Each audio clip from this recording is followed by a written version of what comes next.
presented by Vikas Films, Baheri. Music by DJ Vikas Vidya.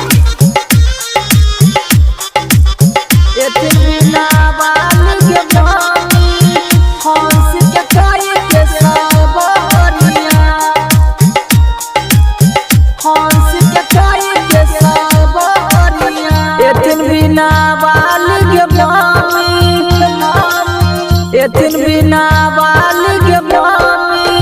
हंस के कोई के सबरिया एथिन बिना बाल के मामी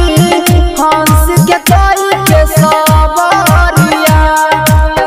एथिन बिना बाल के मामी एथिन बिना बाल के मामी हंस के कोई के सबरिया सरस्वती माई के महिमा सरस्वती माई के महिमा जानै छै जहनमा एथिन बिना बाल के मामी हंस के कोई के सबरिया Music by DJ Vikas Vidya. हंस के कोई के सबरिया एथिन बिना बाल के मामी हंस के कोई के सबरिया तुलसीदास से रामायण लिखवले कालिदास के तो दिल ज्ञानी के मामी कालिदास के तो दिल ज्ञानी तुलसीदास से रामायण लिखवले कालिदास के तो दिल ज्ञानी गे मामी कालिदास के तो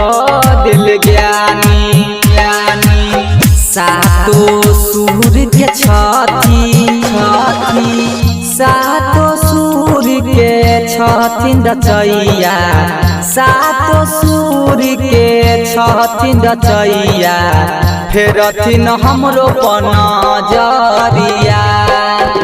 एथिन बिना बाल के मामी हंस के कोई के सबरिया एथिन बिना बाल के मामी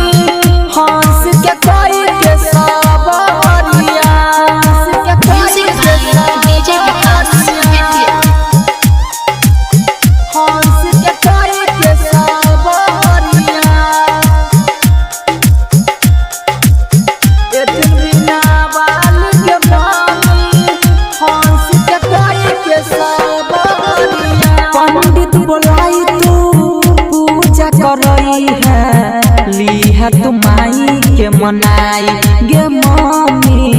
ली है तू माई के मनाई पंडित बोलाई तू पूजा करई है ली है तू माई के मनाई गे मामी ली है तू माई के मनाई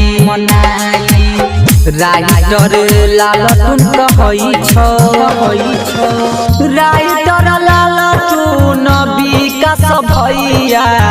राइटर लालटून विकास भैया गोविंद के मायन ले कहनवा एथिन बिना बाल के मामी हंस के कोई के सबरिया एथिन बिना